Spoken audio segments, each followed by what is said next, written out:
3 years into my marriage with Ethan, the mistress he kept outside finally showed up in front of me. She got right in my face, screaming, asking what right his legal wife like me had to stay by his side and refuse to leave. I barely lifted my eyes, because when his life was at its lowest, I was the one who got him through. She gave a mocking laugh, chin tilted with arrogance. So what? You just met him a few years before I did. You think that gives you a claim? Chapter 1. The moment I saw Ethan's mistress standing in front of me, screaming at the top of her lungs, I finally understood how far things had gone. She jabbed a finger in my direction, her voice sharp and furious. How can his legal wife like you still have the nerve to cling to him? I looked up steadily, my tone calm. Because during the hardest years of his life, I was the one who stayed. She lifted her chin with a sneer. So what? You just met him before I did. That doesn't make you special. Just then, Ethan walked in and saw everything. He came over to me, slow but deliberate, and gently tucked a loose strand of hair behind my ear. Claire, what are you doing here? I raised the phone in my hand. Didn't you tell me to come? He frowned. Behind him, the little canary, his mistress, grabbed his arm nervously. I'm sorry, Ethan. I used your phone to text her. I just can't live like this anymore. Then she turned on me, hatred burning in her eyes. If she weren't still hogging the title of Mrs. Pay, we would have long. Get out. The word came from Ethan, cold and clean like a blade. What? The girl froze, tears gathering on her lashes. I said, get out, Mia Zhang. His tone was flat. His expression was colder than stone. She bit her lip, trembling. She clearly couldn't understand how the same man who had held her gently last night could be this ruthless now. Ethan gave a soft laugh. Compared to my wife, do you really think you qualify to compete? That was the moment I knew he would never touch her again. She had been too naive, thinking she could turn a game of convenience into love and flaunt it before me as if it meant something. When I first met Ethan, he was 8. At that time, we didn't belong to anyone. We had both been abducted by traffickers, sold into the same wealthy household, and forced to work there for years. Until the police finally rescued us and sent us to an orphanage. The orphanage wasn't kind. We were bullied, sometimes starved, sometimes framed, but compared to the darkness before, it still counted as better. No one wanted older children, so neither of us was ever adopted. We simply grew up side by side, learning to survive together. We'd been scammed out of the little money we saved. We had shared one small bowl of noodles under the judgmental stares of strangers. Once, during the coldest winter in Lynchian City, the heating in our rental unit broke. I leaned against his shoulder, staring out of the little window. Ethan, I asked softly, what's your dream? He took my hand and answered without hesitation, to earn enough to live with dignity, and to marry Claire Zhao. That was me. And eventually, he did it. He gave me the only one-of-a-kind ring in the world, and a diamond gown that glowed brighter than starlight. At our wedding, drones lit up the night sky and spelled out my name like falling stars. Every headline that day talked about the Pei family's $10 billion wedding. People said I was lucky. The Pei family, one of the most powerful families in the capital, had allowed their heir to marry a woman with no family and no status. But I knew what Ethan paid for that decision. The scars on his back from his family's punishment never faded. To protect the business, he worked brutal hours, flying between continents. Once he came home so exhausted he coughed up blood. All I could do was watch his shoulders grow thinner with each passing day. My heart ached, but I learned to stay quiet. I learned to become the perfect Mrs. Pei. At a banquet full of elites, the wives gathered in a circle and talked about their husbands' affairs the way some people exchange recipes. Light, casual, almost amused. To them, love was a joke. I stayed silent. Mrs. Chen took my hand and sighed softly. Claire, you need to get used to it. As long as Ethan keeps pushing the Pei business forward, there will always be women around him. I froze for a second, then shook my head with certainty. Ethan would never do that. Mrs. Chen gave a faint smile. Not agreeing, not denying, just a smile carved from experience. Power always draws temptation, she said quietly. Her gaze passed through me, like she was looking at a younger version of herself rather than at me. I never believed Ethan would betray me. So when I stood behind a half-closed door and saw one woman kissing him while another unbuttoned his shirt, It felt unreal, like my mind refused to process it. I had never seen Ethan like that before. Leaning back on the couch with a cigarette between his fingers, his face blurred by smoke, his expression completely indifferent, cold spread from my fingertips all the way into my chest. It wasn't until someone at the table noticed me and stood up in panic, calling me Mrs. Pei, that I snapped back to myself. I don't remember Ethan's exact expression in that moment. I only remember him pushing those women away and rushing after me, pulling me into his arms. Again and again he whispered against my ear, "Claire, don't cry. I love you. You are the only one I love." He promised it would never happen again. I never knew whether those words were meant to comfort me or to excuse himself. People say when something hurts enough, the first instinct is to run. But does running erase what happened? That night, I lay beside Ethan as he slept peacefully, while tears slipped soundlessly down my face. It felt like dying, slowly, without making a sound. Once doubt is planted, it spreads.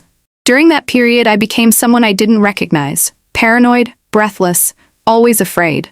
Every business trip, every banquet, every vibration from his phone, every call answered in another room, anything could set off my anxiety. Until one night, when he came home late and the war finally erupted, I smelled gardenia perfume on his coat.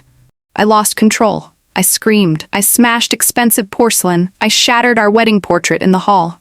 "Claire," Ethan said, rubbing his temples, exhausted, "in this circle, no one comes out clean.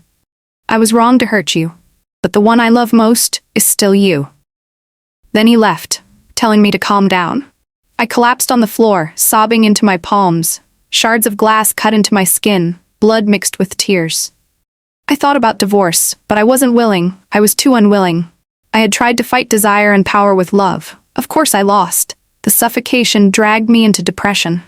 I locked myself inside old memories, inside Ethan's old vows. Mrs. Chen was the first to realize I was ill. She held my hand and sighed. "Claire, you're walking the exact same road I once did." I lowered my eyes. My heart sank into darkness. Did Ethan even feel a shred of guilt? While his wife slit her wrist in despair alone, he lay in warmth and softness, intoxicated. Mia Jiang was not the last little canary Ethan kept. Only a few days later, at another social gathering, I heard people gossiping that Ethan had recently taken in a pair of sisters. The elder was gentle, the younger bold, and rumor had it the two of them were very open in bed. No wonder Ethan had been coming home lately with that faint look of satisfaction between his brows. That night, he returned early. Judging from the clean scent of shower gel on him, he had clearly washed himself before coming back. "I heard from Aunt Lu that you were painting for 3 straight hours. Aren't you tired?" Ethan came up behind me, wrapped his arms around my waist and rested his chin on my shoulder. I put down my brush, slipped out of his embrace, and began putting my painting tools away one by one. No. After I fell into depression, I started painting. Maybe because only when I painted could I forget, for even a little while, the people and things that suffocated me. "Claire, this painting looks beautiful," Ethan said gently. I couldn't help but give a slight smile. Of course it looked beautiful. It was a gift I intended for someone. By the way, my mom asked if we're going back for New Year. She said she couldn't reach your phone. Ethan carefully wiped the paint off my hands with a warm towel, as if handling fragile porcelain. No. I refused without hesitation and withdrew my hand. The mom he referred to was my biological mother. Over the years, Ethan had used his connections to search for my family. 2 years ago, he finally found them. My birth father had passed away. My birth mother had remarried and given birth to another daughter, a college senior now about to graduate. Her real reason for inviting me home for the new year was to ask me to arrange a job for my sister, inside Ethan's company. My mother said she felt guilty about abandoning me, so she had poured all her love into my sister. But now that I had returned and we were reunited, shouldn't she treat me better? Instead, she rarely contacted me. I was the one reminding her to stay dry when it rained, stay warm when it snowed, sending her holiday gifts. Even after I told her I was allergic to celery, she still put celery into my bowl. From her, I never once felt what love was supposed to feel like. "What's wrong? Are you fighting with her?" Ethan ruffled my hair with a soft laugh. I don't want to maintain that relationship anymore. It's exhausting. From now on, she is no longer my mother. I said it lightly, meeting Ethan's eyes. Maybe my words were too blunt. Ethan froze. He looked at me, something complicated in his expression. Claire, you've changed a lot. I smiled faintly. Have I? Yes. He blinked with a wounded look. You used to ask when I'd be home for dinner. You haven't asked in a long time. You don't pick my tie for me in the morning anymore. But Ethan, a person does not change overnight. I used to ask what time you'd be home. You said you were working, but you were in another woman's bed. I used to pick your tie each morning. Someone else was untying it at night. Every detail reminds me of your betrayal, and it makes me sick. Chapter 2. On the morning of New Year's Eve, I was standing at the studio entrance, pasting spring couplets on the door. Ethan called and said he would come home early that night and spend the countdown with me. I said okay, and hung up. Because I wasn't tall enough, I had to stand on tiptoe to reach the top frame. Just as I was debating whether to get a stool, a fair and slender hand suddenly reached out and held the red paper in place for me. I turned and looked up at the young man standing beside me. He was wearing a white hoodie. His peach blossom eyes curved with amusement, soft and warm. Comrade Zhao, doing all the work without calling me in? That's not very kind of you. That was how I met Ian Han, at an art exhibition. The irony was, Ethan had always accompanied me to exhibitions, clearing his schedule without complaint, except that one time. I had stopped in front of a painting of sunflowers. The brushwork felt familiar, reminding me of an underwater painting I bought at a charity auction a year earlier. The other wives laughed at me for spending $30 million on the work of an unknown artist. But I bought it because I saw myself in it. Hesitation, pain, struggling in silence. And now, before me was sunlight, sunflowers blazing like musical notes. If the two paintings were by the same person, I wondered what he must have gone through in a single year to change so dramatically. That was when Ian appeared. Our eyes met. If you like it, he said, I'll give it to you. I thought he was joking, until the organizers really brought me the painting. After that day, Ian began appearing in my life again and again. Even someone as emotionally dull as I was could understand his intentions. I told him repeatedly that I was married. He didn't care. He pretended not to hear. During an outdoor sketching trip, I finally lost patience and tore away the pretense. Do you know what I hate most? People like you, who willingly choose to be the homewrecker. Can you stop appearing in front of me? You disgust me. Ian stood there frozen for a few seconds. Then he left, shoulders low, steps heavy. My words worked, but only for 2 days. He was flamboyant, reckless, the complete opposite of me. But in one way we were the same. Once he decided on something, he never let go. Sometimes his persistence gave me a headache, but at certain moments, I was secretly grateful, because he always appeared behind me whenever I needed someone, as if he had fallen straight from the sky. When Ian and I walked out of the amusement park that night, it was already late. My phone wouldn't stop vibrating. Ethan was calling again and again. I powered it off without hesitation. Not picking up. You sure that's okay? Ian asked, raising a brow. I chuckled lightly. Where are we going next? He grinned, took out a pink helmet and gently placed it on my head. Then he tapped the top twice and leaned close, lowering his voice, to somewhere he'll never find us. The motorcycle roared to life, tires screeching against the asphalt. Instinctively, I wrapped my arms around his waist. He cut through empty streets and narrow alleys. Cold wind lashed against my ears. The lights from thousands of homes blurred into golden streaks in the night. Moments later, fireworks suddenly exploded across the sky. Ian tilted his head back and shouted into the night, "A new year? May Claire Zhao live bravely and live well." I slowly curved my lips, then raised my voice to shout with him. For the first time in years, I heard myself laugh. Not out of politeness, not as a mask, but truly, uncontrollably alive. When Ian and I walked out of the amusement park, it was already late at night. My phone kept buzzing. Ethan was calling again and again. I powered it off without hesitation. Not answering? You sure that's okay? Ian asked, lifting a brow. I smiled faintly. Where are we going next? He took out a pink helmet and gently placed it on my head. Then he tapped it twice and leaned close to my ear. To somewhere he'll never find us. The motorcycle roared to life. Instinctively, I wrapped my arms tightly around his waist. He rode through empty streets and narrow alleys. Cold wind tore past my ears. Lights from thousands of homes blurred into golden streaks. Moments later, fireworks erupted in the night sky. Ian tilted his head up and yelled toward the explosion of lights. A new year. May Claire Zhao live bravely and live well. I laughed, truly laughed, and joined him. For the first time in years, my voice sounded alive. When I returned to the villa that night, it was already very late. The living room lights were off, but the air was thick with cigarette smoke. Ethan was sitting on the sofa, exhausted. The moment he heard the door, he stood up with forced relief on his face. "Claire, your phone was off. I thought, did you go to your mother's for New Year?" I gave a soft, using the excuse he kindly offered.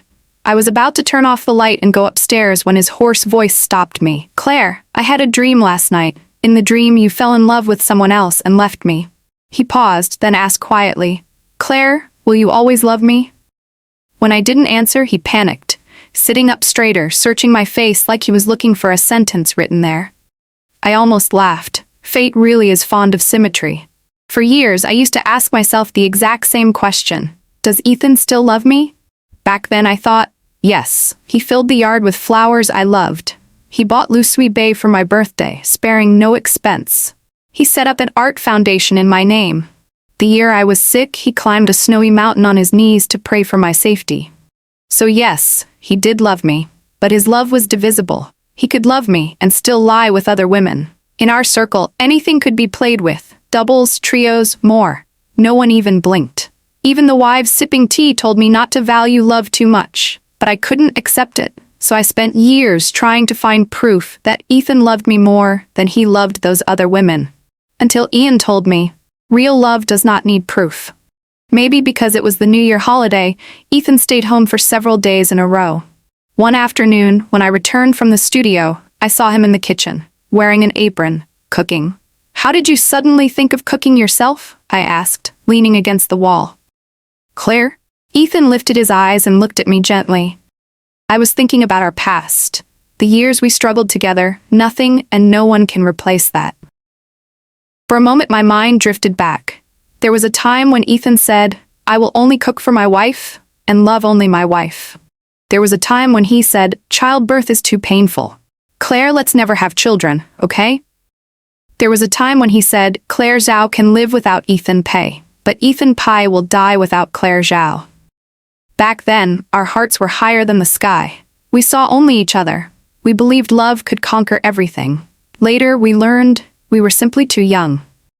Love can be powerful, but it can also change faster than a blink. Chapter 3.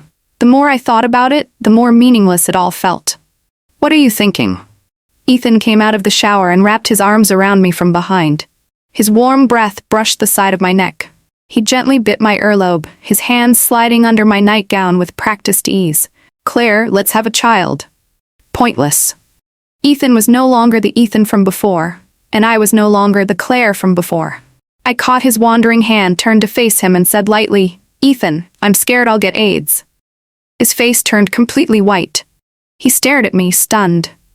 "Actually," I continued, "that night, the New Year's Eve, you followed me, didn't you?" I had noticed his car tailing us after we left the amusement park. He thought that as long as we didn't speak it out loud, our marriage would remain the same on the surface, like nothing ever happened. He never understood. Beneath calm water, storms can form quietly, and our marriage had already reached the edge. "Claire?" Ethan's voice trembled. I sighed. We had known each other for 20 years, married for 3, and in that moment I knew everything had come to its end. "Do you remember the fire in the villa?" I asked. "Yes," he said, "because someone forgot to turn off the stove." I looked straight into his eyes. "That fire, I said it." His pupils shook violently, and for the first time in a very long time, I felt relief. I have always been someone who clings to the past, everything from our old rental, the washing machine, the TV, even the paper crane Ethan once folded. I packed them all into a dedicated room. That fire almost erased everything we had shared. Ethan stared at me, something flickering behind his eyes, disbelief, fear, hesitation. "You were right," I said flatly. "I set the fire. I wanted all of it gone." When the flames rose and the smoke spread, I had a sudden, terrifying thought.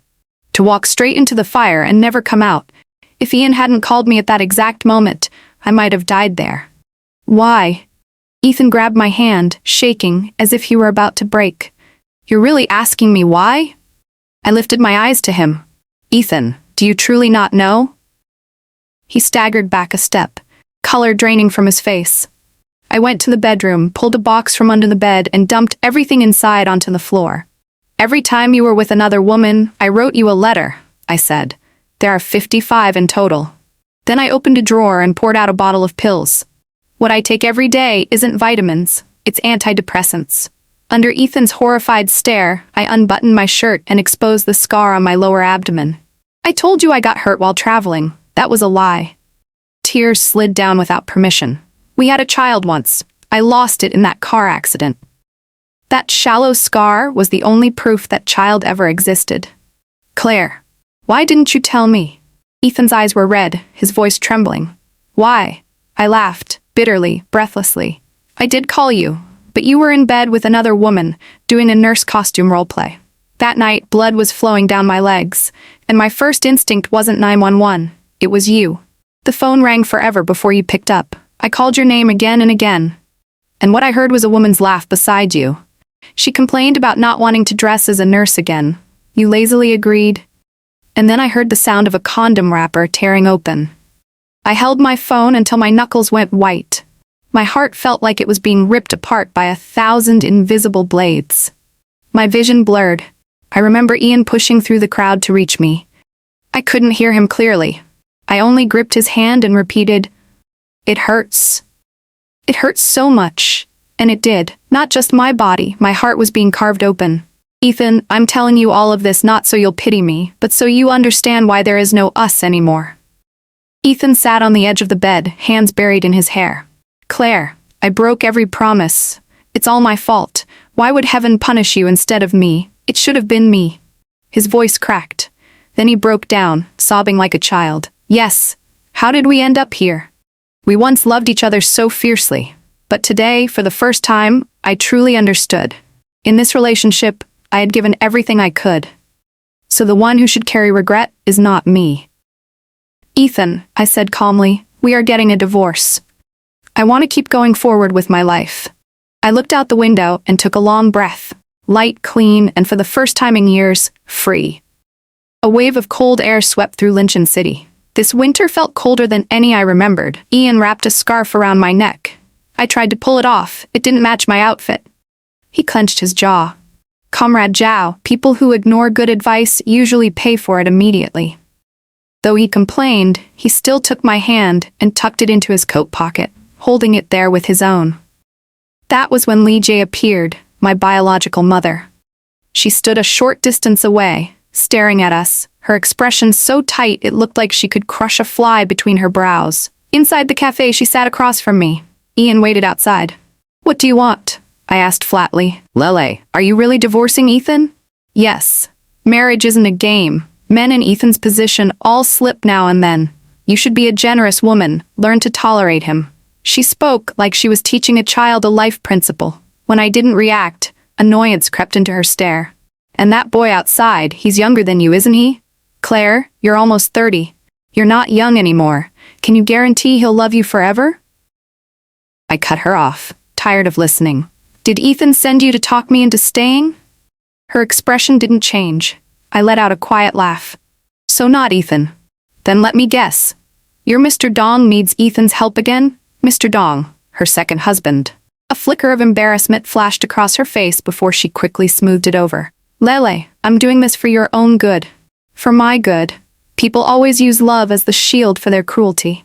I'll ask you just one question, I said. If one day Dong Jackson's husband cheats on her, will you give her the same advice? Dong Jackson, her precious younger daughter. Li Jie's eyes wavered. She didn't dare answer. I stood up, polite but cold. Miss Li, whatever mother-daughter bond we had ends here. And one more thing. That little company Mr. Dong runs? I smiled faintly. I'll make sure Ethan never lifts a finger to save it. After all, we were once husband and wife. He'll agree to this one request. Li Ji's face darkened. Claire Zhao, we are family, I scoffed. We're not even on the same household registry. What exactly makes us family? The divorce did not go as smoothly as I had imagined. My lawyer called again, saying Ethan's lawyer kept stalling, rejecting every version of the divorce agreement. The last time I saw Ethan was 2 weeks ago, at the villa gate. There was a bruise along his jaw, and the light had completely gone out of his eyes. Watching me wheel my suitcases toward the car, he asked hoarsely, "Are you really leaving? I can move out instead." "No need." I shook my head. Just before I left, Ethan called after me. He said that woman had been dealt with. I suddenly remembered the phone call I had answered that day. Glass shattering, a woman screaming and begging for mercy. If she hadn't called out my name in panic, I would have dialed the police. I have always known what Ethan is capable of. She will not have a good ending. After thinking for a moment, I dialed Ethan's number. "We should talk," I said. "There's no point dragging this out." That day, Ethan drove me across the entire city, from the south side to the far north, talking the whole way. "Claire, do you remember this place? This is where we bought our first parrot." He pointed to a pet market on the left. "And Jujo's supermarket's entrance is still so crowded, just like before. I wonder if the night market in the North District is still open." He paused, a faint smile touching his lips. "You used to be obsessed with anything that smelled awful." I turned my face to the window and said nothing. He didn't know, after we married, I had returned to those places alone many times. Those stinky tofu stalls, those durian vendors. After I became Mrs. Pei, I never tasted them again. "The wonton shop we used to go to is still open." Ethan suddenly pulled over in front of a small storefront. His voice carried a rare trace of excitement. That shop was near our old rental. Back then, when we rushed to work in the mornings, we would sometimes stop there for wontons. On hot summer days, I would be sleepy and irritable from the heat. Ethan would fold flyers into a small fan, fanning me first, then the bowl, waiting until the wontons cooled before waking me to eat. Time had passed so quietly and so violently. "Let's eat here again, just once," Ethan said, looking at me like a man begging for oxygen. I hesitated a few seconds, then nodded. The owner still remembered us. She placed 2 steaming bowls on the table and smiled at Ethan. "Ah, boy, you're finally back. Haven't seen you in so long." This girl kept coming alone. Ethan's smile froze. He looked at me sharply. I lowered my eyes and answered softly, "Auntie, we already broke up." Awkwardness flashed across the owner's face and she walked away. After a long silence, Ethan asked under his breath, "Claire, you came many times?" "Yes." He lowered his head. His fingers gripping the spoon turned stark white. "I am a beast." Steam blurred the space between us. I could no longer see his expression clearly. "Get the divorce agreement done. Don't make this ugly. I don't want the next time we meet to be in court." The moment I finished, I saw his lashes tremble. A single tear fell into the broth. "I understand," he whispered. Ethan Extra Story Part 1. News of our divorce shook the entire circle. The love story people once envied quickly became a cautionary tale whispered over afternoon tea. I left the marriage with nothing, except the villa we lived in. But the villa was dead, silent, lifeless. I remembered the day we first moved in. Claire had insisted we go buy all the appliances ourselves. "Why make something so simple so complicated? One phone call and it's done," I had complained. "You don't get it," she laughed, hugging my arm. "This, doing it together, is what real life feels like." She bargained with the store manager for half an hour. I watched her talking non-stop, eyes bright, and thought she was adorable. Now I sat alone on the same sofa. The memory made me smile without meaning to. "Claire?" I called her name. Instinctively, stupidly. Only the ticking clock answered back. I stood up in panic and ran to our old bedroom. I opened the door, but there was nothing. No perfume, no clothes, no hairpin left behind. The only thing she left were the 55 letters, each one sharp as a blade. But who could I blame? I was the one who broke her. Broke our marriage, broke every vow I made. To suffer the consequences was only fair. Ethan Extra Story, Part 2. News of Claire's engagement reached me soon after. For one absurd moment, a ridiculous thought crossed my mind. If Claire wanted, I would be willing to become the lesser one, to be the man she kept on the side. Then I laughed at myself. How pathetic. She probably found even the sight of me disgusting now. Before the engagement, I had gone to meet Ian Han. I felt I needed to look the man in the eye, the one who would spend the rest of his life with Claire, to see whether he was worthy of her. I waited outside the building for a long time before he appeared. "Let's talk," I said. Ian nodded, choosing a place without hesitation. Before I could speak, he was the one who started. "If you're here to persuade me to give up, don't waste your time," he said calmly. He had been called a homewrecker, a shameless intruder for years. After enduring all that, now that Claire was finally free, nothing in this world, not even God himself, could force him to step back. "And if you worry she'll suffer with me," Ian added, "you're overthinking. I'm alive, I can act, and I can protect her. And my parents adore her." I had already looked into his background. The Han family ran business abroad. He once had an older brother who died in an accident. After that, Ian took over the family and thrived. His return to China was likely for expansion. There wasn't much left for me to say. When we stood up to leave, his phone rang. At the sound of the caller, his whole expression changed. The hardness in his eyes melted instantly. I didn't need to ask who it was.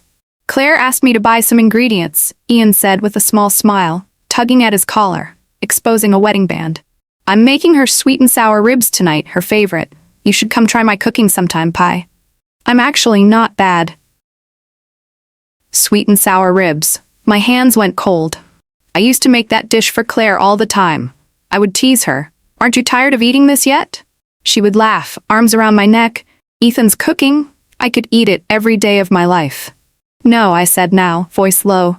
"Just take good care of her." He nodded. Inviting me to dinner. That was cruelty in its cleanest form. Ethan Extra Story, Part 3.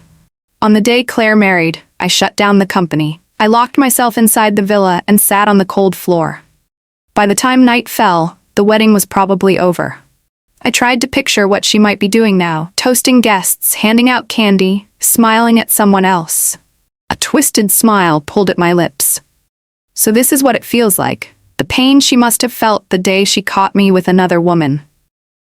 Back at the Civil Bureau, when she walked away with the divorce papers, I already knew. In this lifetime, we would never cross paths again. But I refused to accept it. Sometimes I drove to the area where she lived, hoping, foolishly, to see her. And once, I did. Her shoelace came undone. I watched Ian kneel and tie it carefully, shaping a perfect bow. They walked out of the supermarket together, Claire holding a stick of candied hawthorn, Ian gently wiping the red glaze from the corner of her lips. I stood frozen. All those soft moments, the kind that should have belonged to me and Claire, were now someone else's. How did I lose her? Pain twisted my chest so violently it felt like invisible hands were digging into my ribs, nails scraping bone. I couldn't breathe. I wished I could die, or kill the man who failed her so completely, myself. I once heard a saying, "Those who betray true love must swallow 10,000 needles." I walked into the kitchen. I took out a knife and cut my wrist. Blood spilled fast, dripping rhythmically onto the floorboards. A monk once told me, "You are destined to live a lonely life." I didn't believe him then. Now, it sounded like prophecy. I staggered to the window and opened it. Spring wind brushed against my skin, soft as a lover's hand. I looked at the pale green buds on the branches. And then, darkness swallowed me. Before I lost consciousness, one final thought surfaced. If there is a next life, Ethan Pai should love his Claire Zhao better. Ian Han Extra Story Part 1. Claire was furious again, so angry she smashed a bowl. "Ian Han, what are you doing here again? Do you even understand the meaning of shame?" She pointed at me with trembling fingers. "Do your parents know you're out here ruining someone's marriage? Do they know their son is a homewrecker?" I rubbed the bridge of my nose, speechless for a moment. On the outside I looked calm, but inside, my heart was pounding. A homewrecker? Whose relationship had I ruined? Did Claire and Ethan even have anything left worth ruining? Ian Han Extra Story, Part 2. I had gone through my own collapse long before Claire ever knew me. Years ago, my brother and I were in a car accident. He shielded me with his body and died on the spot. I survived, barely. I lay in bed for months, but the real pain started after I woke up. Grief crushed me. I shut myself inside my studio and painted obsessively, wasting away, attempting suicide again and again. My mother finally slapped me across the face and asked, "What will it take for you to live forward?" I pointed at a random painting and said, "If that painting ever sells for 30 million, I will take it as proof that I am meant to live." I thought it was impossible. Who would pay 30 million for something painted by a man who wanted to die? But fate has a cruel sense of humor. That painting was bought by Claire Zhao. I disguised myself as staff and delivered it to her personally. I asked her why she bought it.